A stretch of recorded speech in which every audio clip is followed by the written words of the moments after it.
చరిత్రలో విఫల ప్రభుత్వంగా మిగిలిపోకూడదంటే రేవంత్ రెడ్డి ప్రజలకు సమాధానం చెప్పాలి.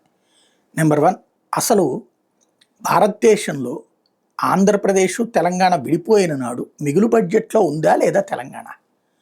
మిగులు బడ్జెట్‌లో ఉన్నటువంటి రాష్ట్రంలో సంక్షేమ పథకాల్ని అమలు చేశాడా లేదా కేసీఆర్?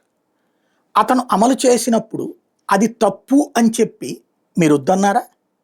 లేదా అంతకంటే ఎక్కువ ఇస్తానన్నారా? మరి అంతకంటే ఎక్కువ ఇస్తానని చెప్పి నెల నెలా మహిళలకు ఇస్తానని చెప్పినటువంటి రేవంత్ ఇప్పుడు వచ్చేటప్పటికి డబ్బులు ఎక్కడియ్యి?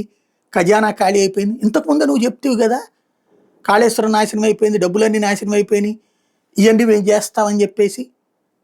ఇవాళ రోజున వచ్చేటప్పటికి ఏమీ చెయ్యలేము అని చేతులు ఎత్తేసి అదేమంటే రాష్ట్రం దివాళా తీసిందంటే ఎవరి తప్పు?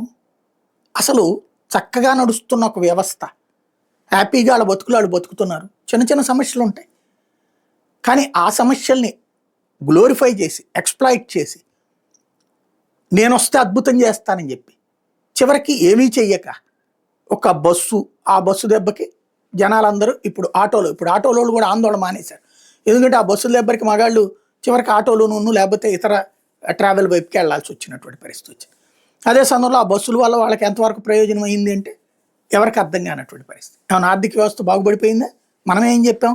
మహిళలందరూ బస్సుల్లో వెళ్తే తద్వారా వాళ్ళు ఒక చోట నుంచి ఇంకో చోటకి వ్యాపారాలు చేసుకోవచ్చు, ఏమైనా చేసుకోవచ్చు, తద్వారా ఆర్థిక వ్యవస్థ పెరిగిపోతున్నాను. మరి ఆర్టీసీనే నష్టాల్లో ఉండటం ఏంటి? ఆర్టీసీలోనే లాభాలు ఉన్నాయని ఒక పక్కన చెప్తున్నాం, మరో పక్కన ఆర్టీసీలో జీతాలు పెంచలేమని ఇంకో పక్కన చెప్తున్నాం. ఇదే సందర్భంలో ఏదైతే గ్యారంటీ మేము చెప్పామంటే 100 రోజుల్లో అన్నీ అమలు అన్నారు. చెప్పిన 6 గ్యారంటీలు 100 రోజుల్లో అమలు చేశారా? ఇప్పుడు ఎన్నేళ్ళు అయిపోయింది? ఏడాది దాటిపోయింది కదా.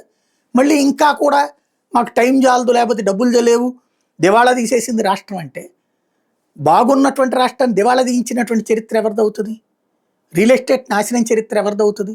దాని కారణంగా 64 సెక్టార్ల నాశనం చరిత్ర ఎవరిదవుతుంది? ఒకసారి ఆలోచించుకోవాలి. సరి చేసుకోకపోతే, కొలాప్సింగ్ స్టార్ట్ అయ్యాక సరి చేసుకోకపోతే పతనం అన్నటువంటిది మన రికార్డులోకి వస్తే ఇక జీవితంలో జనం నమ్మరు.